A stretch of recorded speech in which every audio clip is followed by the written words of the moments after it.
Olá pessoal, tudo bem? Hoje eu vou falar da correção da prova de Várzea Paulista de ensino fundamental. Fábio, você não falou de Várzea? Eu falei de ensino de educação infantil. Agora a prova de ensino fundamental 1. E por que é importante essa prova? Porque ela teve um perfil um pouquinho diferente, ela cobrou mais legislação, tá? Então quem vai fazer aí as próximas provas da VUNESP é interessante acompanhar aí essa correção, tá bom? Então nós vamos começar aqui, né?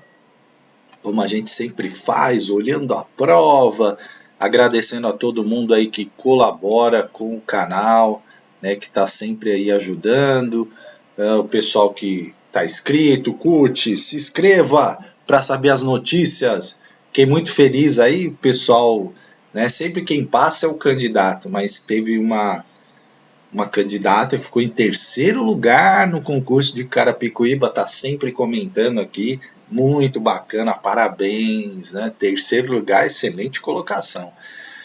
Vamos lá, na Escola Municipal João Carvalho, estou falando da prova de Várzea Paulista, ensino fundamental. Em uma das reuniões de professores foi discutido o tema A Função Social da Escola.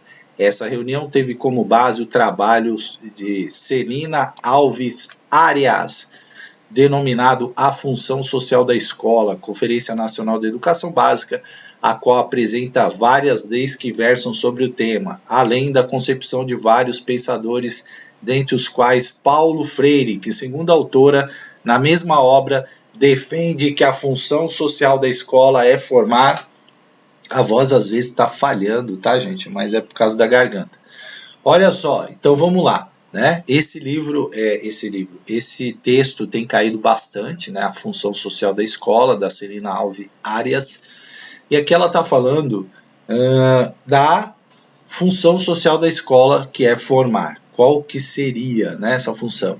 Aí o cidadão construir conhecimentos, atitudes e valores que tornam o estudante solidário, crítico, ético e participativo. Opa, bem bacana, tá dentro daquilo do DNA da educação, né, dos autores aí, que cai na maioria dos editais, que é realmente a construção de atitudes, valores que tornam o estudante solidário, crítico, ético, participativo. Essa parece, e tem tudo a ver com Paulo Freire, parece ser a alternativa correta, mas vamos ver as outras. A B, a pessoa visando o seu o desenvolvimento pleno e seu preparo para o exercício da cidadania, sua qualificação para o trabalho. Aí pegou a questão da LDB, né, da Constituição, aí tentando, o candidato aqui podia, né, mas lembra que a concepção aqui de Paulo Freire, o educando para garantir as funções de classificação e hierarquização dos postulantes aos futuros empregos. Não é essa não, né? Hierarquização não combina aí, classificação também não combina. A criança visando o papel de reprodutora das relações sociais e de apoio à mudança dos... Reprodutora, né? Se fosse transformadora, mas reprodutora não, né? O estudante com a preocupação da inclusão sem desvincular-se do mundo do trabalho, também não. Portanto, realmente é letra A. Mas veja como a banca colocou aqui, na letra B, a questão, aquela frase que eu falo que é a frase mais citada na educação, visando o pleno desenvolvimento, seu preparo para exercer cidadania, sua qualificação para o trabalho. Mas, na verdade, aqui estamos falando do pensamento de Paulo Freire, portanto, gabarito, letra A, de amor. 27. Em uma conferência sobre... eu queria comentar sobre essa prova. Ela teve uma característica diferente, que ela cobrou bastante legislação, né? Diferente da infantil, a de fundamental ela veio aí com uma dosagem de legislação alta, né? Então diz aí, em uma conferência sobre educação inclusiva, a professora de ensino fundamental Isabela assistiu uma mesa redonda na qual participava Edilene Aparecida Roppoli, que é considerada uma grande estudiosa do tema. Em sua introdução, Roppoli citou seu trabalho A Educação Especial na Perspectiva da Inclusão Escolar, a Escola Comum Inclusiva, publicada em 2010, que afirma a educação, aqui a afirmação da autora, a educação inclusiva concebe a escola como um espaço de todos, ó a palavra-chave aqui que eu sempre falo, né? Quando fala de educação, quando fala de inclusão, né? Tá no DNA da nossa ideia, das ideias e da legislação brasileira, a palavra todos, né? Todos, amplitude, gente, no qual os alunos constroem conhecimento segundo suas capacidades, expressam as ideias livremente, participam ativamente das tarefas de ensino e se desenvolvem como cidadãos nas suas diferenças. Nas escolas inclusivas, ninguém se conforma a padrões que identificam os alunos como especiais, normais e comuns. Todos se igualam, aí tem que completar a frase aqui, né? Característica aí da banca VUNESP, pelos seus valores, pelos seus problemas, pelas suas diferenças, pelas suas deficiências ou pelas suas características. Olha, gente, eu achei essa prova um pouco mais tranquila, né? Primeiro porque eu tenho uma pegada mais de legislação mesmo, né? Então, para mim, sempre quando tiver mais legislação, vai ser mais fácil, né? Mas não estava difícil, né? Essa aí, ela também é uma questão que a gente já comentou, e a autora fala o seguinte: todos se igualam, né? Não é pelos seus problemas, pelos seus valores, nem pelas suas deficiências, nem pelas suas características, e sim pelas suas diferenças. Eu achei essa questão até tranquila, né? Então, pelas suas diferenças é a resposta que completa esse texto aí, né? Falando da importância aí, que a gente está sempre citando a importância da diversidade, né, da pluralidade. Então, pelas suas diferenças, tá? Vamos aqui para número 28, né? Número 28. Deixa eu só diminuir aqui minha telinha, que aí eu fico bem pequenininho aqui no cantinho para não atrapalhar, né?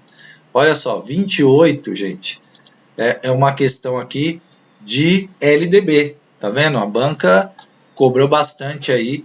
Fabiano, ao se preparar para o concurso de professor do município de Várzea Paulista, teve que estudar a Lei de Diretrizes e Bases, chamada também de LDB, né? Eu gosto mais de chamar de LDB, mas o povo gosta de LDB. O nome correto é LDB, né?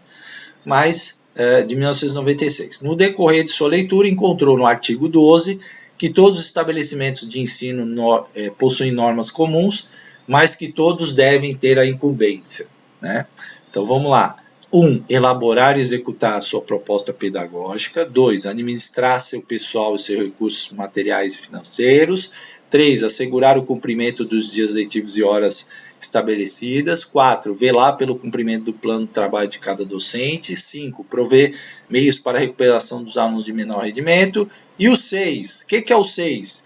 Olha, questão bacana, né? Porque ela...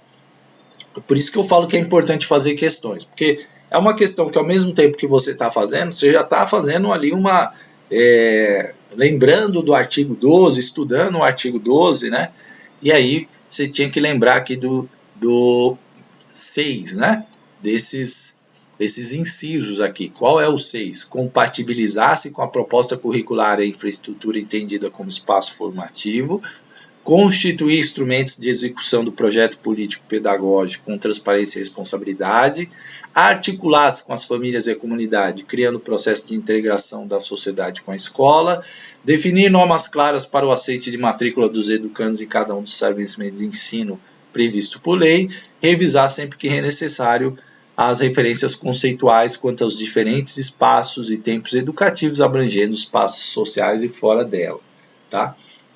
Então aqui a banca cobrou, né, a letra da lei que a gente fala, você saber aqui a parte, né, o inciso 6, e aí nenhuma alternativa assim é absurda, aquelas que você fala, mas lendo você sabe que está faltando aqui nesses incisos aqui uma parte importante que a gente sempre coloca aí na legislação, que é o quê? Essa participação, né, da família, articular-se com as famílias e comunidade, criando o processo de integração da sociedade com a escola. Essa importância que está lá na LDB, falando da participação da família, da integração da família, né, da integração da escola com a sociedade.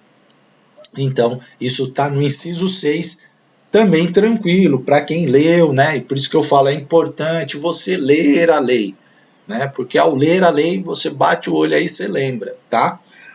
Então, 28, gabarito letra C, uma questão aí para quem está acompanhando a LDB, tranquila.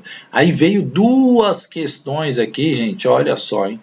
Duas questões, né, falando sobre mais uma lei aqui, tá?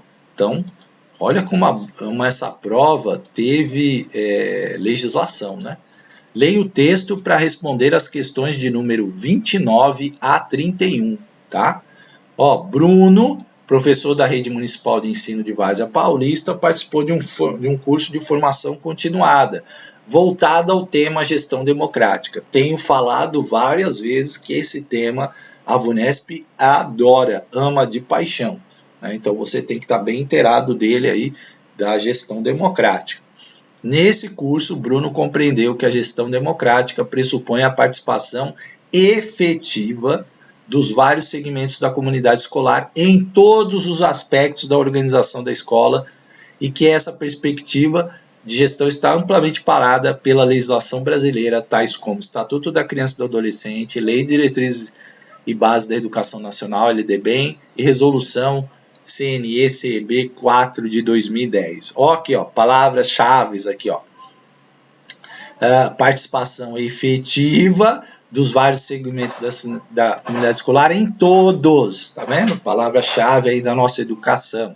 E todos os documentos aqui trazem isso, ó. Perguntinha tranquila. No Estatuto da Criança e do Adolescente, 8.069, especificamente no artigo 53, item 5, é assegurada às crianças e adolescentes a participação em entidades estudantis, reunião de professores, Olimpíadas entre unidades escolares, Olimpíadas, gente, ó, o pessoal estava no clima aqui da Olimpíada. Conselhos escolares equivalentes, reunião para elaboração do calendário escolar. Veja, está falando, ó, do artigo 53, item 5. O que diz lá no artigo 53, item 5? Que é assegurada às crianças e adolescentes a participação em entidades estudantis. Letra A de amor, né? A de amizade, A de adversidade também. 29, letra A, gente. Então, tranquilo também, né? Cobrou aí um item do ECA. Mas Olimpíadas escolares aqui a gente já descartava, né? Conselhos escolares não é isso que está no item 5, tá? Embora a criança possa participar, né? Mas não é o que está no item 5, tá certo? Nem reunião de professores, nem para elaborar o calendário. 29 é letra A, de amor. 30, outro artigo aqui que fala da LDB. E, aliás, depois você assista o meu vídeo que eu vou gravar, vou publicar aí nesses próximos dias. Tem alteração da LDB, hein, gente? Mudou a LDB agora, em agosto de 2021. Então, essas mudanças, para quem já está com o edital na praça, provavelmente não cai na prova, né? Porque não dá nem tempo. Né? As provas que estão acontecendo ainda não vão pegar essa mudança. Mas para o futuro, né? As provas do futuro, já sim, aí você vai ter mudanças na LDB.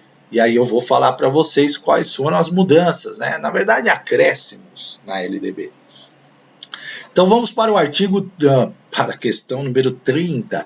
Artigo 14 da LDB, Lei de Diretrizes e Bases da Educação, Lei 939496, dispõe que os sistemas de ensino definirão as normas da gestão democrática do ensino público na educação básica, de acordo com suas peculiaridades e conforme os seguintes princípios. A minha dica, princípios sempre caem. A banca VUNESP adora princípios. E está aqui mais um.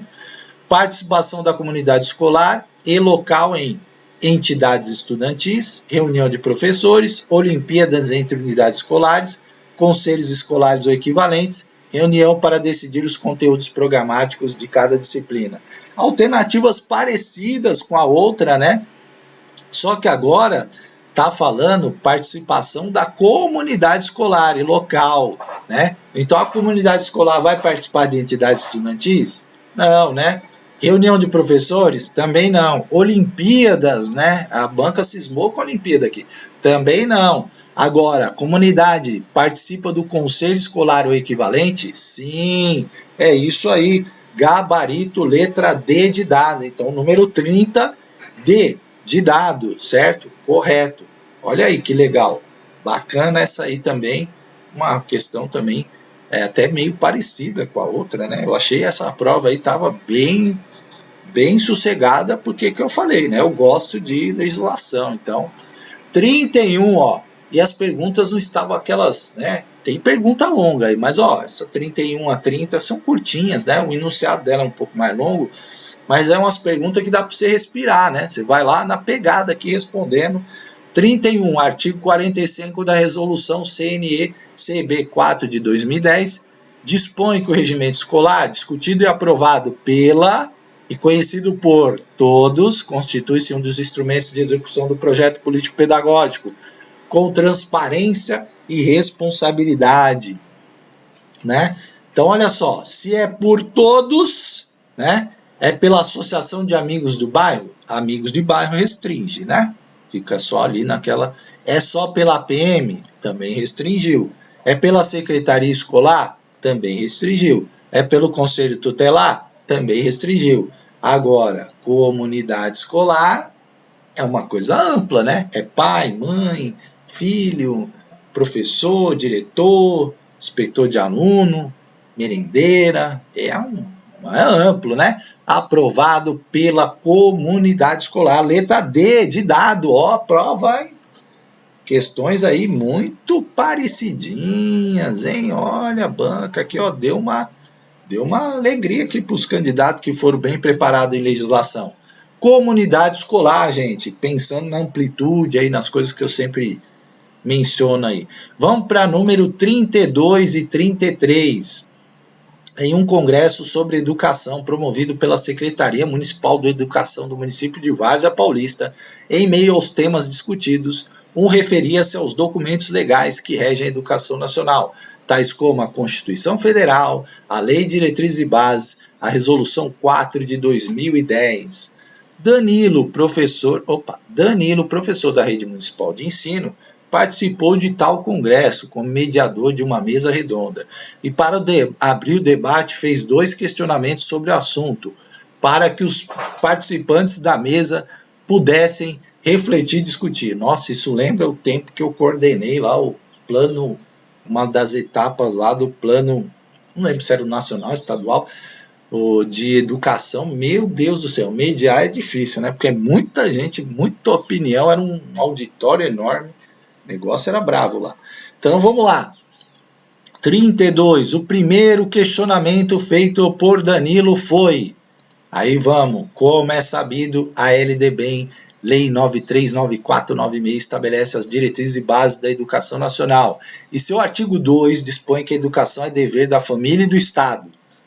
Partindo dessa disposição, pergunta aos componentes da mesa: qual a final da educação conforme o referido artigo?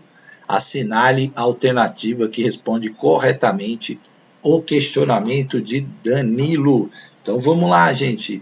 Qual que é, né? A educação é dever da família e do Estado, né? Dever de todos, né? Família, Estado. E aí qual é a resposta? A. A transmissão dos conhecimentos adquiridos pela humanidade. B. O pleno desenvolvimento do educando. C. A integração da criança na escola. O cumprimento dos dispositivos legais. A manutenção do status quo. Não é, né, gente? Não é nem cumprimento dos dispositivos legais, não é. Porque nós estamos falando do artigo 2. E aí, o que é o pleno desenvolvimento do educando? Gabarito B de bola. Tranquilo, hein? Quem aqui pegou a lei lá, assistiu os vídeos, aqui dava para responder, hein, gente. B, 32, o pleno desenvolvimento do educando, né? Tranquilo. 33, o segundo questionamento de Danilo versou sobre a escola de qualidade social. Aí diz o seguinte: caros senhores, participantes da mesa, Muito se fala sobre a qualidade da escola, escola de qualidade, mas a maioria das pessoas desconhece o conceito de escola de qualidade social prevista na resolução CNE-CEB número 4 de 2010, que caiu, despencou nessa prova, né? Caiu muito essa resolução. Especificamente o que consta no artigo 9. Vocês podem esclarecer, tendo como base o citado artigo, parecia um inquérito isso aqui, tendo como citado artigo o que uma instituição de ensino precisa adotar como centralidade para se tornar uma escola de qualidade social. Ah, gente, essa aqui eu falei demais nas minhas aulas, falei demais. Leia as alternativas a seguir e assinale a que responde corretamente o questionamento do ensino. Para que a gente tenha qualidade, gente, tem uma escola de qualidade social, o que a gente tem que adotar como centralidade? É o professor e o ensino? É o conteúdo a ser trabalhado? É o estudante e a aprendizagem? É a expectativa de sucesso na vida?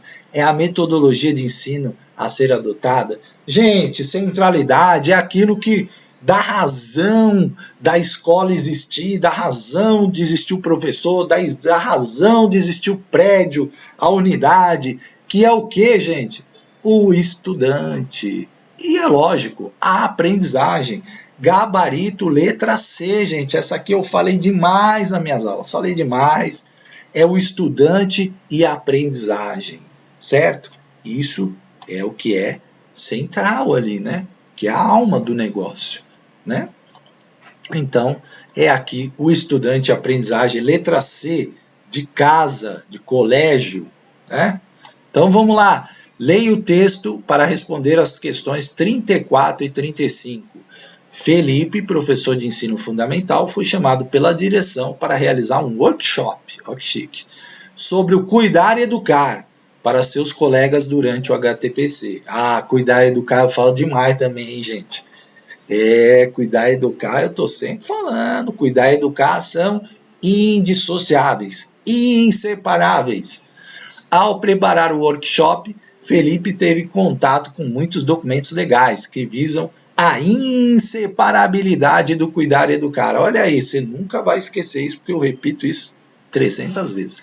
Tais como a resolução CNE-CEB 4/2010 e a resolução 7 de 2010. Com isso, Felipe teve a ideia de começar o workshop com 2 questionamentos sobre as consequências de tal entendimento entre o cuidar e o educar. E aí vamos lá, vamos ver o que o Felipe falou.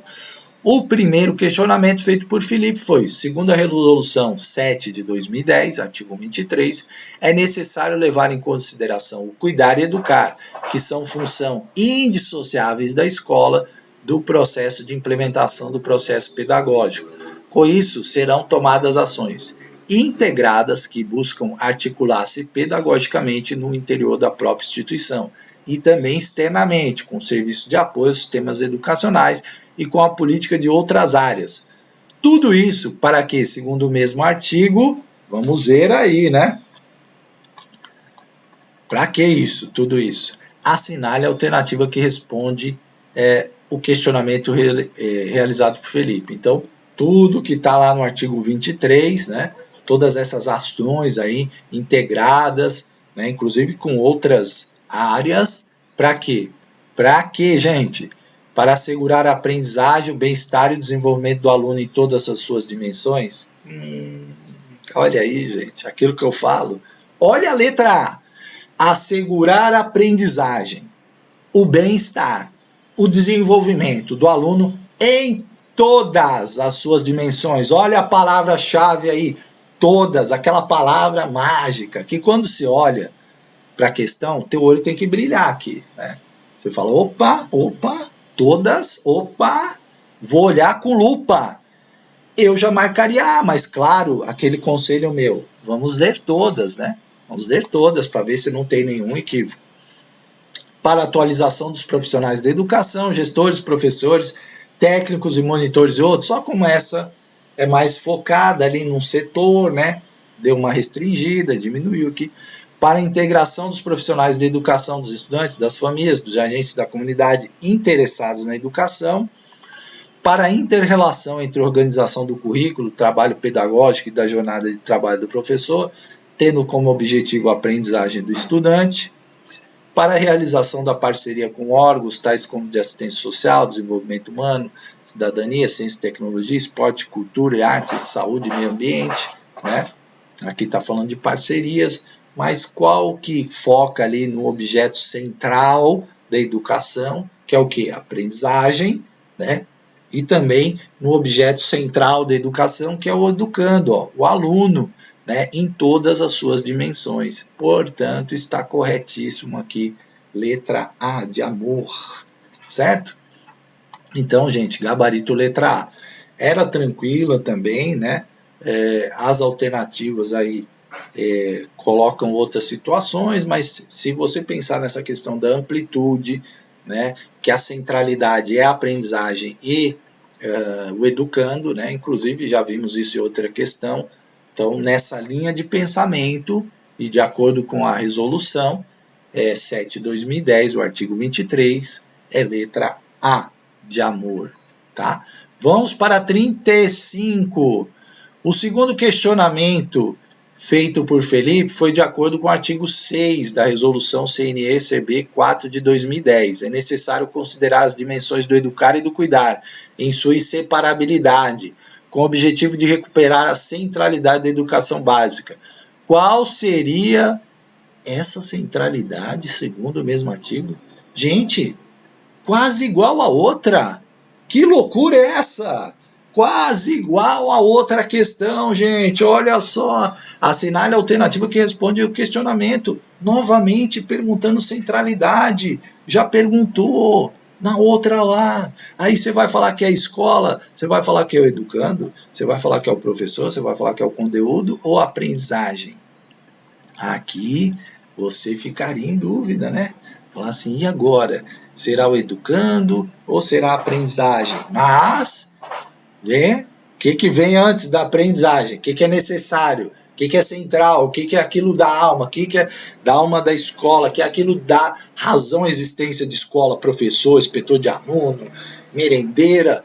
É quem, gente? É quem? Quem é o educando? Número 35, questão, ó. Banquinha aqui ajudou vocês, hein? Banca falou, hoje eu tô de bom humor. O cara que fez a prova, gente, tava de bom humor, né? Colocou questões que se entrelaçam e conversam entre si, uma dando pista para outra ali. Olha, essa aí foi mamão com mel, hein? Ó, 35B, né? O educando, gente. Não é aprendizagem aqui, porque ele está falando da 4 de 2010, ele está falando a centralidade aqui, né? Centralidade da educação básica, de acordo com essa resolução. Aí aqui é o educando, né? Educando e aprendizagem são centrais, como a gente viu. Mas o educando aqui, né? Por conta da resolução 4 de 2010. Pimenta, estudiosa do tema, e questões pequenininhas, hein? Ó, gostei disso aqui. Pimenta, 1990, estudiosa do tema projeto político pedagógico da escola pública, afirma que admitir um projeto significa ter consciência do que se quer, ou seja, se fala em projeto pedagógico, tenho de ter previamente clareza que estou me pautando em determinadas concepções de educação e de ensino. Acredito que o ponto de partida para o projeto real é a explicitação de que queremos uma escola pública e democrática. Para isso, a construção do projeto pedagógico, objetiva a democratização do ensino, cujo núcleo é a democratização a saber, né? Assinale a alternativa que completa corretamente o texto, pela direção da escola, pela coordenação escolar, pelo Ministério da Educação, pela Secretaria de Educação ou pelo coletivo dos educadores escolares, né? Então, gente, aqui nós estamos falando de uma autora, né? Aí admitir um projeto, aqui está falando do projeto político-pedagógico, né? Partando em determinadas, para que nós tenhamos determinadas concepções, para que nós tenhamos aí a escola pública democrática e a construção desse projeto pedagógico, né? Quem é que faz a construção do projeto pedagógico? É a direção da escola? Não, né? Eu canso de falar que o projeto tem que ser amplamente discutido. É a coordenação escolar? Não, né? Restringiu aqui direção da escola a poucas pessoas, restringiu coordenação escolar a poucas pessoas, aí ampliou demais, né? Ministério da Educação, né? Também lá de cima para baixo, então não é democrático. Secretaria de Educação também de cima para baixo, também não é democrático. Portanto, palavra aqui que tem aqui até o coletivo, né? Coletivo aí dos educadores escolares, portanto, o gabarito letra E. Não era difícil, né? Porque a gente sempre está falando, projeto político pedagógico tem que ser discutido na escola, tal, pela comunidade, né? Pelos educadores, e aqui está colocando aí de cima para baixo, Secretaria de Educação, Ministério, ou está restringindo a um pequeno grupo da escola, e aí sim, a alternativa correta, pelo coletivo dos educadores escolares, né, que completa o texto aqui da Pimenta, certo? Vamos lá, 37, não, gente, o cara tava de bom humor, gente. Nossa, mãe! Vamos lá, Mariana estudando para o concurso de professor da Educação Básica do município de Várzea Paulista, deparou-se com o artigo 18 da Resolução CNE 7 de 2010, que determina a estruturação do ensino fundamental, o qual deve ter, isso tem tudo no canal lá, viu gente, um projeto educativo coerente, articulado e integrado, de acordo com os modos de ser e desenvolver das crianças e adolescentes, nos diferentes contextos sociais. Tal estruturação dirige-se ao ensino fundamental com duração de Jesus. Olha, bom humor a banca tava, hein, nesse dia. Carambolas. 7 anos, 8 anos, 9 anos, 10 anos, 11 anos. Ó, que beleza, hein? Essa aqui você bateu, respondeu e foi pro abraço, porque é 9 anos, letra C, tranquila, ensino fundamental de 9 anos, gente. Eu canso de falar isso lá, né? Ó, pergunta facinha aqui. Agora, gente, se você errou, não tem problema, né? Eu sempre falo, quando a gente erra uma questão fácil, é ruim, né? Porque a maioria acerta essa questão. Então, é uma questão que você podia ter acertado, você não acertou e aí vai 70%, 80% vai acertar essa questão. Errou, o importante é fazer isso que nós estamos fazendo agora, revisar a prova, olhar, porque aí você vai estar mais atento na outra e aí você vai corrigindo. Eu vou fazer um vídeo também sobre metas, estabeleça a meta. Acabou um concurso, veja os seus resultados quando você tirou em português, matemática, conhecimentos específicos, já projeta a meta para o outro concurso. Tem que trabalhar com meta, tem que trabalhar com organização, tá bom? Se quiser passar, tem que fazer isso, né? Letra C aí, ó, tranquila essa questão, curtinha, boa de responder. C, 9 anos. Essa prova aqui ia fazer feliz, hein, gente? Sem sofrimento. Olha só, em um curso para atualização de professores, Ivete interessou-se pelo tema transversalidade e interdisciplinaridade no processo de aprendizagem, de ensino-aprendizagem. Aprendeu então que o processo de ensino exige que o professor conheça formas de organizar e de apresentar os conteúdos programáticos aos alunos. Nesse contexto, o professor pode adotar a disciplinaridade e a interdisciplinaridade ou a transdisciplinaridade. De acordo com Garcia, a transversalidade e a interdisciplinaridade são modos de trabalhar o conhecimento que buscam uma reintegração de aspectos que ficaram isolados uns dos outros pelo tratamento disciplinar. A autora também esclarece que, com a transversalidade e com a interdisciplinaridade, busca-se conseguir, olha aí, a construção de modelos, uma visão mais ampla e adequada da realidade, um conhecimento mais profundo de um único tema, a concentração da atenção em aspectos bem específicos e a fragmentação da realidade para melhorar a sua compreensão. Gente, ó, aqui está um dos segredos que eu utilizo para ir bem nas provas, né? Que é uma dica que eu estou dando para vocês. Nossa educação, né? As leis, os autores, eles pensam sempre de forma ampla, todos, inclusão, pluralidade, diversidade, são palavras-chave. E quando você vai trabalhar com transversalidade, interdisciplinaridade, né, você está querendo ampliar ali a visão com mais conhecimento, com outras disciplinas. Então você quer construir modelo? Não. Você quer um conhecimento mais profundo de um único tema? Restringiu. Concentração já é um negócio, né? Fragmentação, não. Fragmentação é a disciplinariedade. Qual é a alternativa? Uma visão mais ampla e adequada da realidade. Olha aqui, ó, palavra-chave, né? Letra B, gente. E quando você tem essa leitura, né? Por que muitas vezes eu vou bem nas provas? Porque, por isso, você saber o DNA da educação, que são essas palavrinhas que eu canso de repetir, isso já te dá ali possibilidade de 60% a 70% de acertos no pedagógico e na legislação, tá? Então, é que algumas coisas dependem realmente do empenho, do conhecimento, né? Mas já ajudam bastante, tá? 39, gente, ó, Maurício, candidato ao cargo de professor de educação básica em Várzea Paulista, pesquisando a legislação educacional sobre valorização das diferenças individuais, de gêneros, éticas, socioculturais e o combate à desigualdade. Verificou que o artigo 11 da Resolução 4 de 2010 caiu muito, né, gente? CNECB 4 de 2010 dispõe: a escola de educação básica é o espaço em que se ressignifica e se recria a cultura herdada, reconstruindo-se as identidades culturais, e que se aprende a